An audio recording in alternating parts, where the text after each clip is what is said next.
الحمد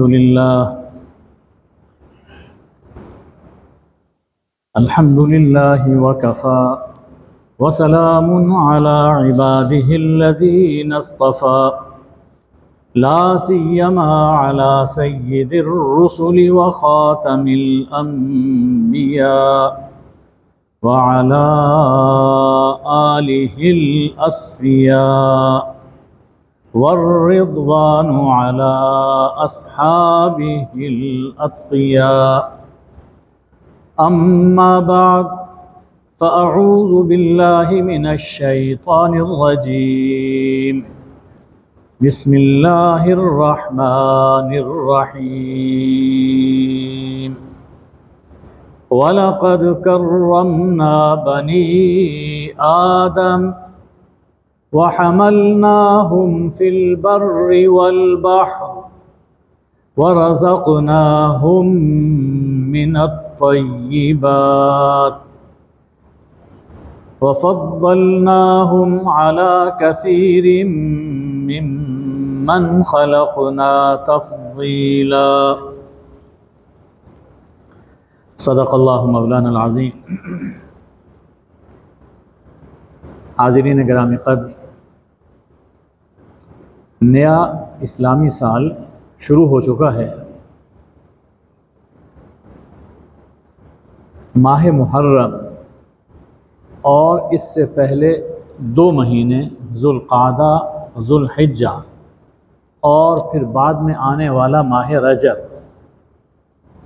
ان 4 مہینوں کے بارے میں اللہ تعالیٰ نے قرآن مجید میں فرمایا کہ منہا اربعۃ حرم، یہ احترام کے اور عزت کے مہینے ہیں.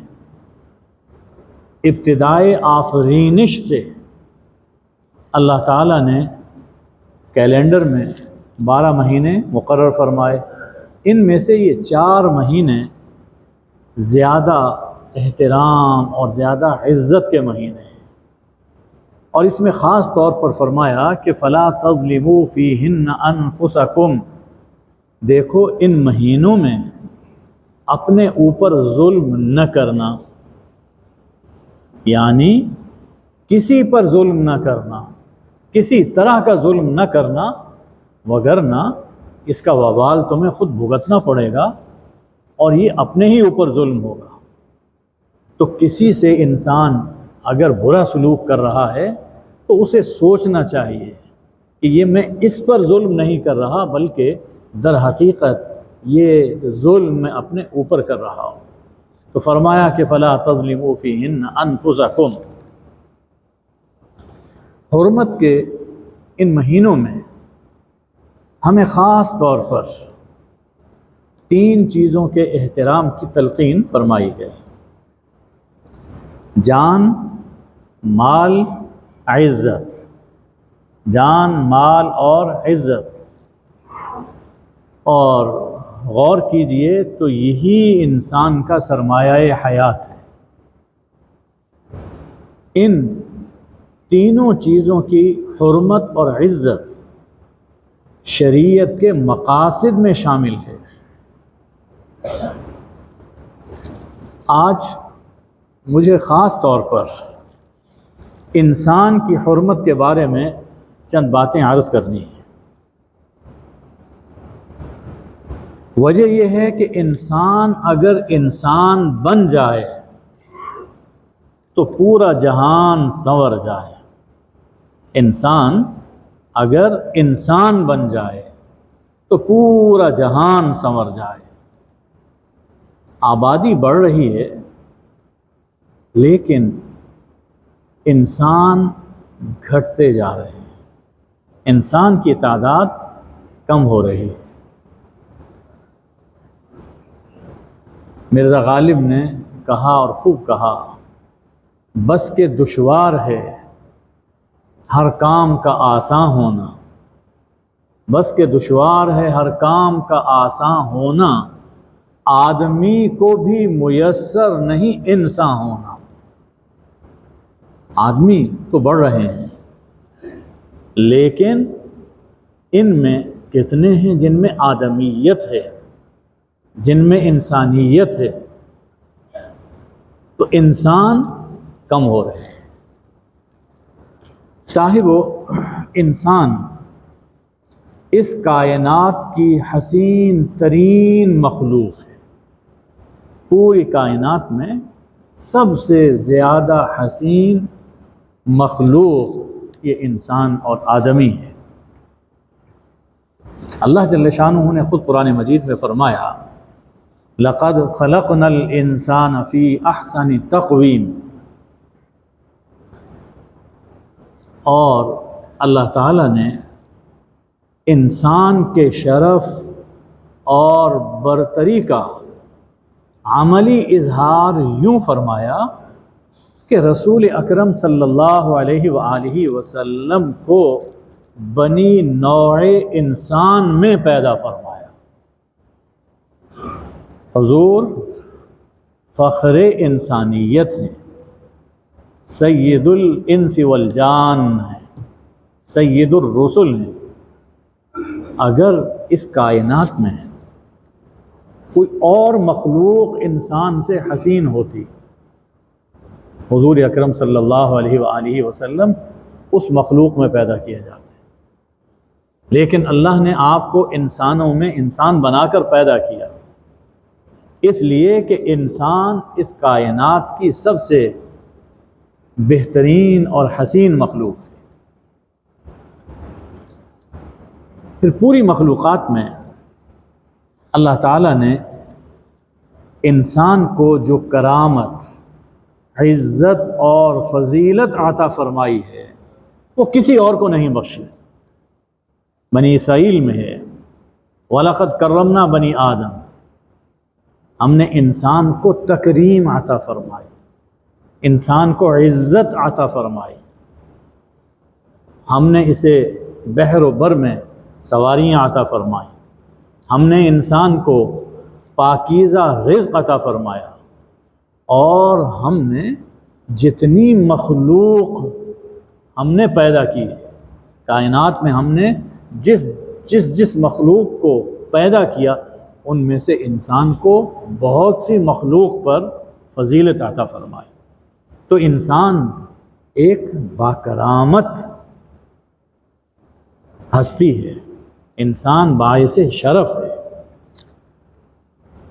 اب دیکھیے کہ ان انسانوں میں جو اپنا مقصد تخلیق یاد رکھتا ہے اور اپنا عہد نبھاتا ہے، انہیں اللہ تعالیٰ زمین میں خلافت اور وراثت عطا فرماتا ہے۔ مقصد تخلیق کہ انسان اپنی زندگی اللہ کی بندگی میں بسر کرے۔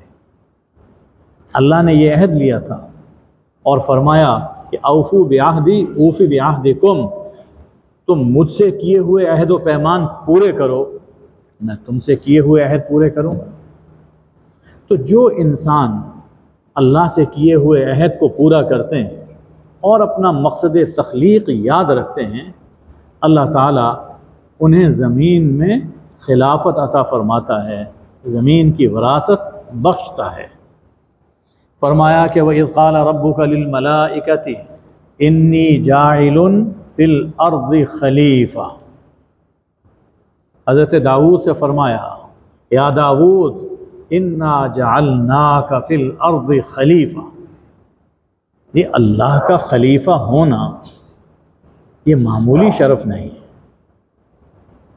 اور پھر یہ فرمایا کہ وَلَقَدْ كَتَبْنَا فِي الزَّبُورِ مِن بَعْدِ الذِّكْرِ أَنَّ الْأَرْضَ يَرِثُهَا عِبَادِيَ الصَّالِحُونَ، ہم نے زبور میں یہ لکھ دیا تھا کہ اس زمین کے وارث صالح بندے ہوں گے جو اپنی زندگی میرے احکام کے مطابق گزاریں گے، وہ حق رکھتے ہیں کہ وہ زمین کے وارث بنیں۔ صاحبو، اب انسان ایک حسین اور ایک شاہکار مخلوق ہے۔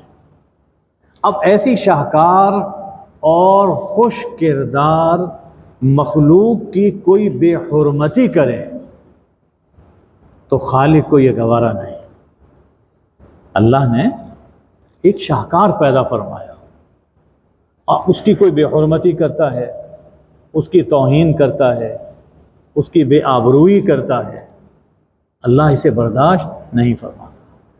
چنانچہ انسانی جان کی حرمت اللہ نے قرآن پاک میں یہ بیان فرمائی، سورہ النساء میں ہے کہ وَمَن يَقْتُلْ مُؤْمِنًا مُتَعَمِّدًا، جو کسی مومن کو جان بوجھ کر قتل کرے تو اس کی سزا میں 5 چیزیں اللہ نے ذکر فرمائی۔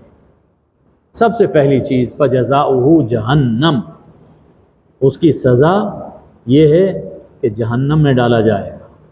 جو جان بوجھ کر کسی مومن کو قتل کرتا ہے، یعنی جس قتل کو ہم نے بہت ارزاں سمجھ رکھا ہے، تو اللہ یہ فرماتا ہے کہ جو کسی مومن کو جان بوجھ کر قتل کرتا ہے اس کی سزا جہنم، پھر خالدن فیہا، چند دنوں کے لیے نہیں، ہمیشہ کے لیے جہنم، اور وغضب اللہ علیہ، اس پر اللہ کا غضب ہے۔ چوتھی چیز ولعنہ، اور اس پہ اللہ کی لعنت ہے۔ اب اس سے بڑھ کر فرمایا وَأَعَدَّ لَهُ عَذَابًا مُهِينًا، اور اللہ نے اس کے لیے رسوا کرنے والا عذاب تیار کر رکھا،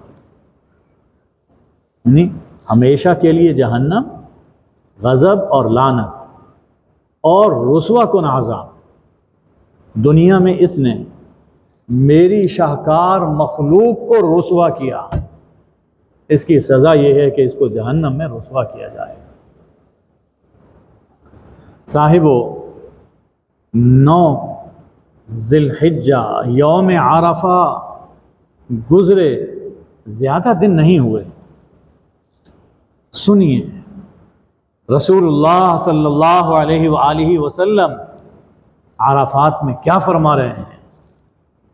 فَإِنَّ دِمَاءَكُمْ وَأَمْوَالَكُمْ وَأَعْرَاضَكُمْ حَرَامٌ عَلَيْكُمْ، تمہاری جانیں، تمہارے اموال اور تمہاری عزتیں ایک دوسرے پر حرام ہیں، ان کا احترام لازم ہے۔ کیسے؟ کحرمت یومکم ھذا، جیسے آج کے دن یعنی 9 ذی الحجہ یوم عرفہ کا احترام ضروری ہے۔ فی بلدکم ھذا، 9 ذی الحجہ ساری دنیا میں ہے، لیکن 9 ذی الحجہ کی تاریخ جو تمہارے اس شہر میں ہو، مکہ میں،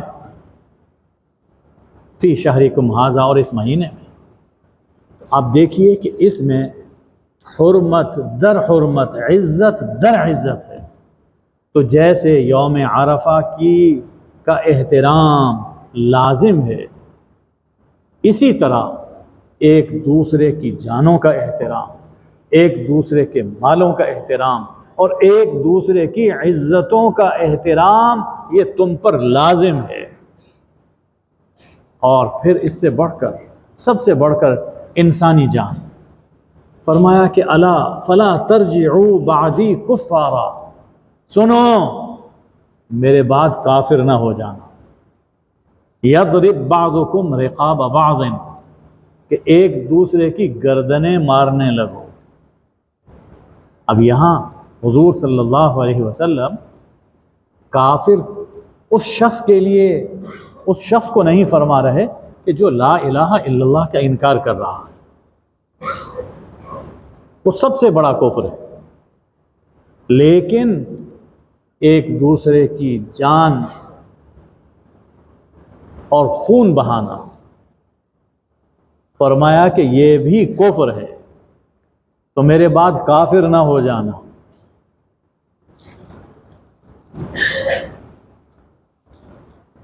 حضور صلی اللہ علیہ وآلہ وسلم ہمیں دراصل اقوام عالم میں ایک جسد کی طرح دیکھنا چاہتے ہیں۔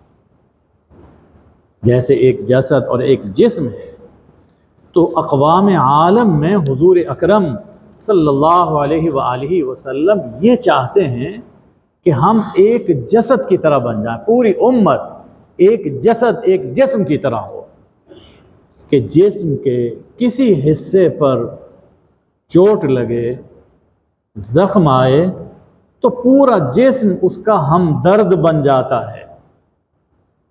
ایسا نہیں ہوتا کہ ہاتھ پہ چوٹ لگے، آنکھیں کہیں کہ چوٹ تو ہاتھ پہ لگی ہے، میں مزے سے سوئیں گے، ایسا نہیں ہوتا۔ دانت میں درد ہے، پورا جسم اسے فیل کرتا ہے۔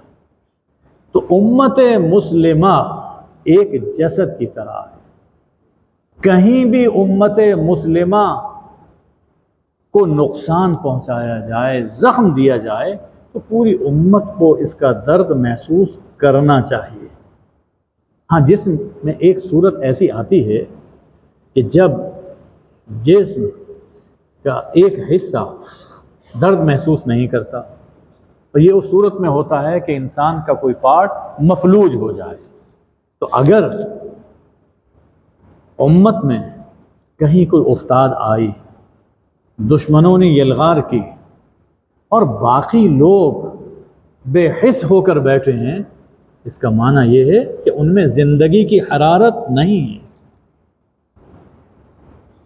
رسول اکرم صلی اللہ علیہ وآلہ وسلم نے امت کو ایک عمارت قرار دیا ہے کہ عمارت کا ہر حصہ دوسرے کا سہارا ہوتا ہے، عمارت کا ہر حصہ دوسرے کا سہارا ہوتا ہے۔ اگر سب پارٹس کو الگ الگ کر دیا جائے تو عمارت زمیں بوس ہو جائے۔ صاحبو، آپ نے تو یہ تعلیم فرمائی، ان باتوں کی تلقین فرمائی، لیکن انسانی نفسیات کچھ اس طرح کی واقع ہوئی ہیں کہ آپس میں نزاع ہو جاتا ہے، اور یہ ایسا نہیں ہے کہ فاسقین میں ہوگا، کبھی مؤمنین صالحین میں بھی نزاع ہو سکتا ہے، اور نزاع سے بڑھ کر قتال بھی ہو سکتا ہے،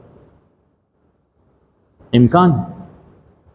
سورہ الحجرات آیت نمبر 9 میں اللہ جل شانہ نے فرمایا وَإِن طَائِفَتَانِ مِنَ الْمُؤْمِنِينَ اقتتلوا، اگر مؤمنین کے دو گروہ ایک دوسرے سے قتال کرنے لگیں،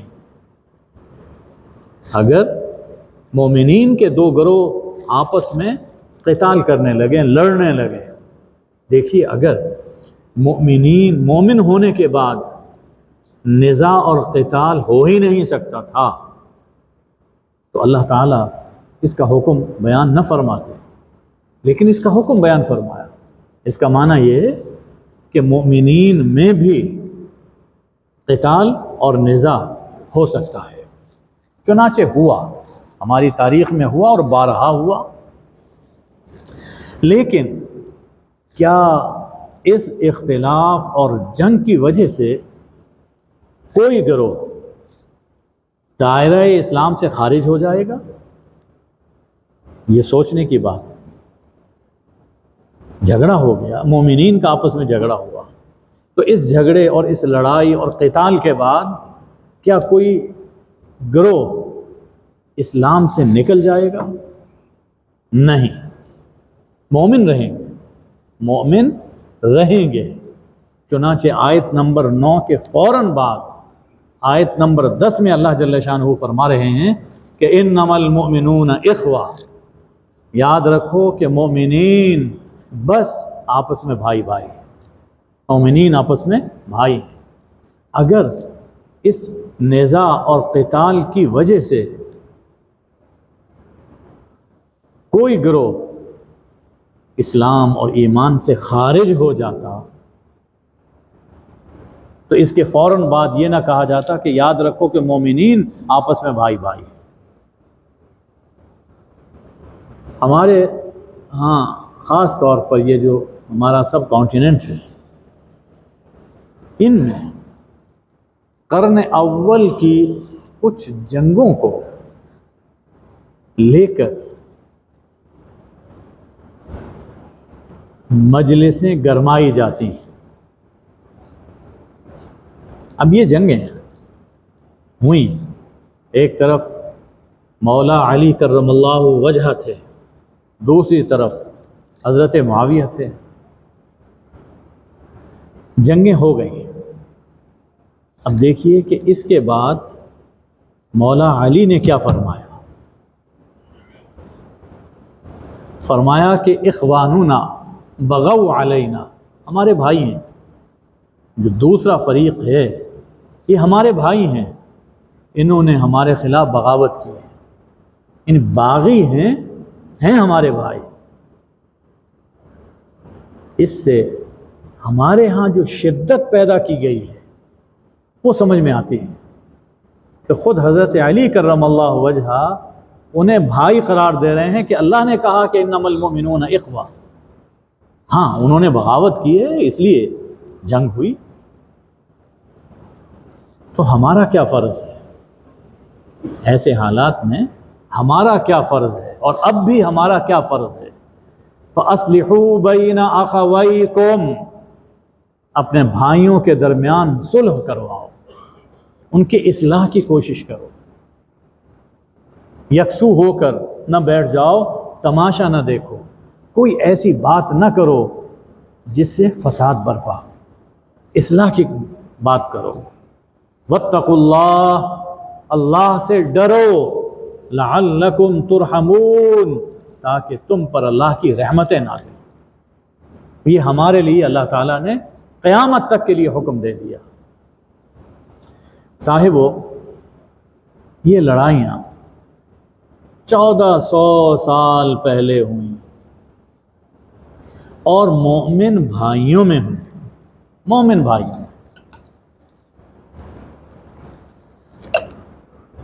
امیر المومنین مولا علی حق پر تھے، ان کا موقف برحق تھا، اور ایسے معاملات کے اندر حضرت علی ہمارے لیے قیامت تک اسوہ حسنہ ہے. قرآن پاک میں یہ آیات حضور صلی اللہ علیہ وسلم کے دور میں نازل ہو چکی تھی، لیکن اس کی صورت کوئی پیش نہیں آئی کہ آپس میں جھگڑا ہو تو کیا کیا جائے. اب مشیت الہی اس طرح ہوئی کہ ہو تاکہ قیامت تک ایک اسوہ صحابہ کرام کے ذریعے سے اس امت کے سامنے رکھ دیا جائے. چنانچہ حضرت علی نے جو موقف اپنایا، ان کی لائن جس راہ پر وہ رہے وہی حق تھا.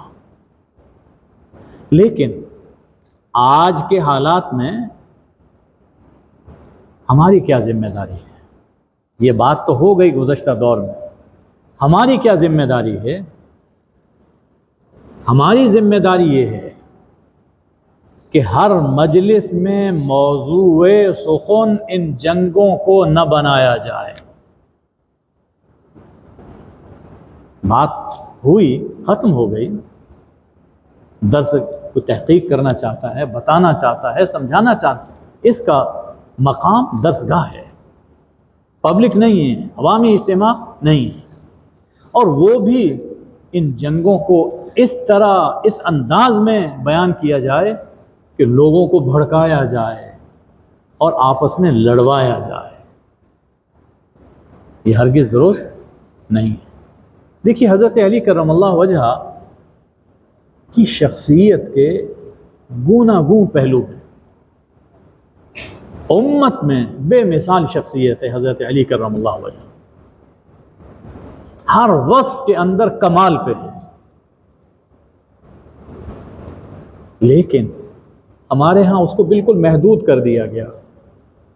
ہم صرف حضرت علی کرم اللہ وجہہ کو ایک جنگجو کی صورت میں پیش کرتے ہیں. ان کے جو باقی اوصاف ہیں وہ نظر انداز کر دیتے ہیں. جن کا اس وقت ہماری زندگی سے تعلق ہے ان اوصاف کو چاہیے کہ بیان کیا جائے۔ اللہ تعالیٰ نے فرمایا ہے کہ تلک امۃ قد خلت لہا ما کسبت ولکم ما کسبتم ولا تسألون عما کانوا یعملون۔ یہ ایک امت تھی، گزر گئی، ان کے لیے ان کی کمائی، تمہارے لیے تمہاری کمائی، اور تم سے ان کے عمل کے بارے میں نہیں پوچھا جائے گا۔ تم سے ان کے عمل کے بارے میں سوال نہیں ہوگا۔ جس چیز کے بارے میں ہم سے سوال ہونا ہے چاہیے کہ اس پر فوکس کریں۔ عمر ابن عبد العزیز رحمہ اللہ تعالی نے ایک بڑی خوبصورت بات فرمائی تھی کہ تلک دماء طہر اللہ عنہا سیوفنا فلا نلطخ بہا السنتنا۔ یہ وہ خون ہیں، یہ وہ خون ہیں جن سے اللہ نے ہماری تلواروں کو بچایا، تو ہم اپنی زبانوں کو ان خونوں میں لت پت نہیں کریں گے۔ اللہ نے اس دور میں ہمیں پیدا نہیں کیا، اب وہ باتیں گزر گئیں، اب انہی چیزوں کو چھیڑنا اور امت کو لڑوانا ہرگز درست نہیں ہے۔ صاحب مجھے یقین ہے، مجھے یقین ہے یہ سب حضرات خود سی صفات ادھر کے ہوں یا ادھر کے ہوں، یہ جنتوں میں مزے کر رہے ہیں۔ یہ سب حضرات اس وقت جنتوں میں مزے کر رہے ہیں، اور جب امام علی کرم اللہ وجہہ ہمیں ان لڑائیوں کی وجہ سے آپس میں لڑتے ہوئے دیکھتے ہوں گے تو فرماتے ہوں گے، جنتوں سے ہمیں یہ کہہ رہے ہوں گے کہ نالائقو، کیا تمہیں میری بات یاد نہیں؟ قتلانا و قتلاہم فی الجنہ، ہمارے مقتول اور ان کے مقتول سب جنت میں ہیں۔ یہ حضرت علی نے فرمایا، ان جنگوں کے دوران فرمایا، اور فرما رہے ہوں گے کہ میں سب کی نماز جنازہ اکٹھی پڑھا کر فیصلہ کرایا تھا۔ شام کو لڑائی ختم ہوتی تو سب کی نماز جنازہ، اپنے محبین کی اور اپنے مخالفین کی، سب کی نماز جنازہ حضرت علی کرم اللہ وجہہ پڑھاتے تھے۔ تو وہ فرما رہے ہیں جنتوں سے، وہ ہمیں فرما رہے ہوں گے کہ میں سب، دیکھیے اگر کوئی کافر ہوتا تو اس کی نماز جنازہ وہ پڑھاتے؟ تو وہ تو فرما رہے ہوں گے کہ میں سب کی نماز جنازہ اکٹھی پڑھا کر فیصلہ کرایا تھا، تم کیوں لڑ رہے ہو؟ ان جنگوں کی وجہ سے اب تم کیوں لڑ رہے ہو؟ کیوں بھڑکاتے ہو ایک دوسرے کو؟ اٹھو اور سب مل کر دین کا کام کرو، اصل تو دین ہے، تمہاری بقا اسی میں ہے، اسی سے تم پر اللہ کی رحمتیں نازل ہوں گی، لعلکم ترحمون۔ اور ذرا نہج البلاغہ میں میرا مکتوب پڑھ لو جو میں نے جنگ صفین کے حوالے سے تمام شہروں میں بھیجا تھا۔ نہج البلاغہ میں حضرت علی کرم اللہ وجہہ کے خطبات ہیں، مکتوبات ہیں اور ان کے کلمات ہیں، بہت کچھ ہے، اسے پڑھا جائے بہت کچھ ہمیں ہدایت ملتی ہے، بہت سے واقعات کی حقیقت کھل جاتی ہے۔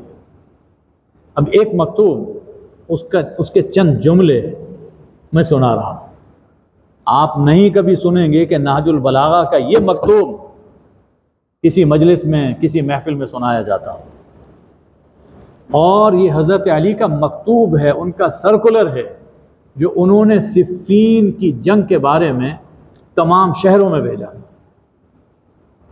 فرماتے ہیں وَكَانَ بَدْءُ أَمْرِنَا أَن نَلْتَقَيْنَا وَالْقَوْمُ مِنْ أَهْلِ الشام، اس جنگ کا آغاز اس سے ہوا کہ ہم اور اہل شام، دوسرا فریق، ہم آمنے سامنے آ گئے۔ وَالظَّاهِرُ أَنَّ رَبَّنَا وَاحِدٌ، اور ظاہر ہے کہ ہمارا رب ایک ہے۔ لفظوں پہ غور کیجیے، اب اس بات کو بڑھا کر کفر تک لے گئے، اور کیا کچھ ایک دوسرے کے بارے میں باتیں کی جاتی ہیں۔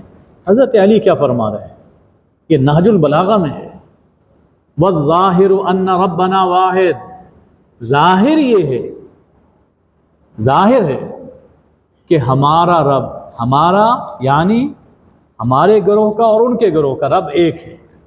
وَنَبِيَّنَا وَاحِدٌ، ہمارے نبی ایک ہے۔ وَدَعْوَتَنَا فِي الْإِسْلَامِ وَاحِدَةٌ، ہمارا دین ایک ہے۔ لَا نَسْتَزِيدُهُمْ فِي الْإِيمَانِ بِاللَّهِ وَالتَّصْدِيقِ بِرَسُولِهِ، ہم ان سے یہ نہیں چاہتے ہیں کہ تمہارے ایمان میں، تمہاری تصدیق میں کچھ کمی ہے، اسے بڑھاؤ، ان کا بھی ایمان پورا۔ وَلَا يَسْتَزِيدُونَنَا، اور وہ بھی ہم سے ایمان میں زیادت کا مطالبہ نہیں کر رہے، نہیں، ہمارا ایمان بھی پورا، ان کا ایمان بھی پورا ہے۔ إِلَّا مَخْتَلَفْنَا فِيهِ مِن دَمِ عثمان وَنَحْنُ مِنْهُ بَرَاءٌ، بس جھگڑا حضرت عثمان کے قصاص میں ہوا ہے اور ہم اس سے بری ہیں، یہ ایک نزاع تھا۔ اب اس سے حضرت علی کرم اللہ وجہہ نے کتنا واضح فیصلہ کر دیا کہ اس کی وجہ سے آپس میں لڑنا، جھگڑنا، ملک میں فساد برپا کرنا ہرگز روا نہیں۔ لیکن افسوس، ہم کسی کی نہیں سنتے، ہم کسی کی نہیں سنتے، نہ اللہ کی سنتے ہیں، نہ اللہ کے رسول کی سنتے ہیں، نہ مولا علی کی سنتے ہیں، ہم کسی کی نہیں سنتے، کسی کے نہیں مانتے، ہم اپنے اپنے نفس کے پجاری ہیں، ہم اپنے اپنے نفس کے پجاری ہیں۔ یہ کھلا راز ہے کہ اس وقت ہمارا دشمن طاغوت اکبر ہے، شیطان بزرگ ہے۔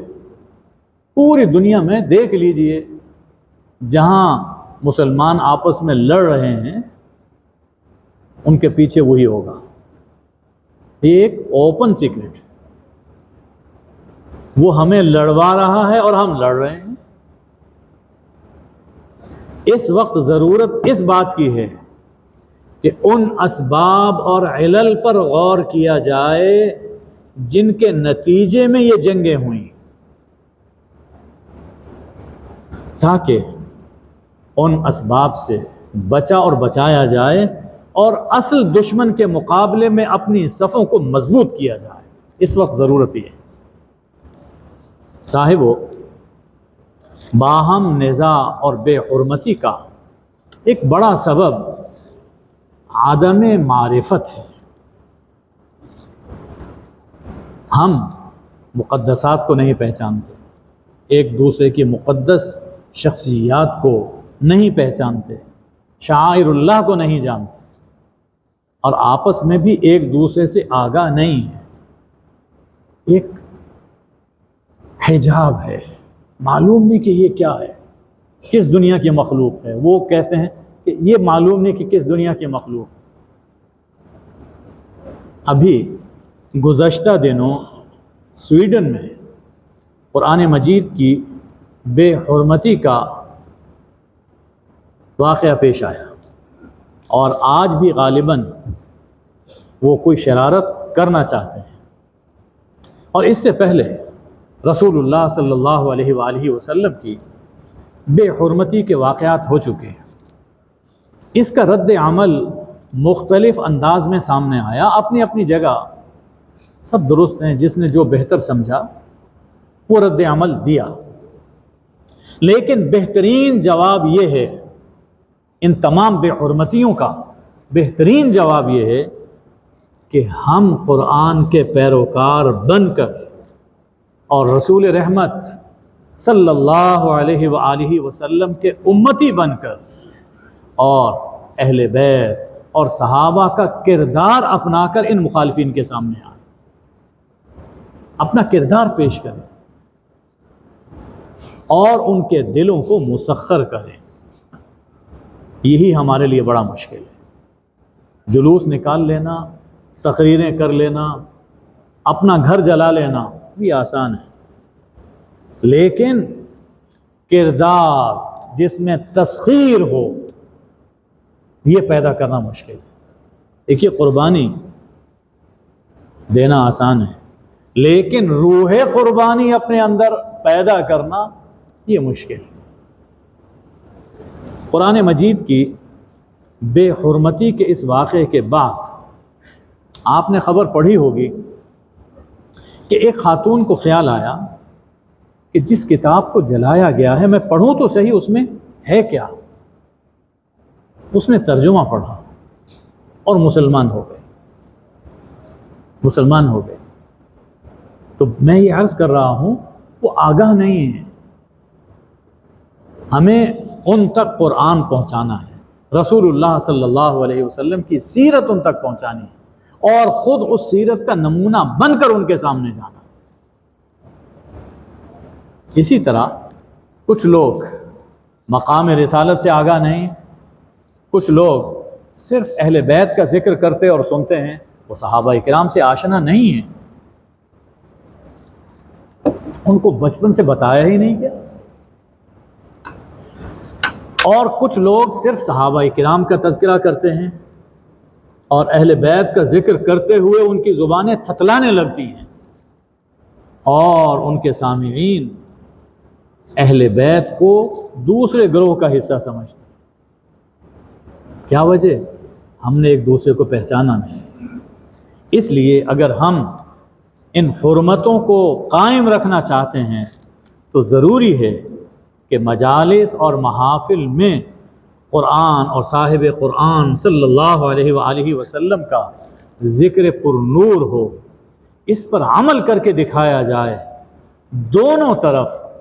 دونوں طرف دونوں کا ذکر خیر ہو، دونوں طرف دونوں کا ذکر خیر ہو۔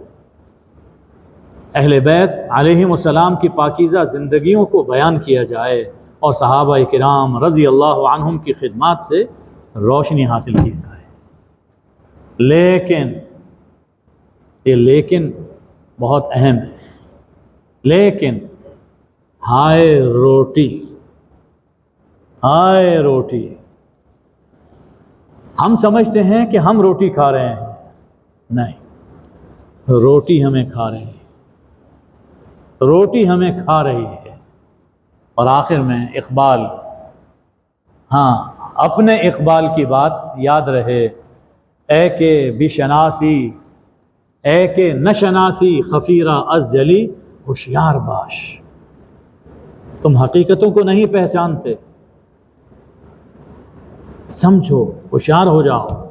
اے گرفتار ابو بکر و علی ہوشیار باش۔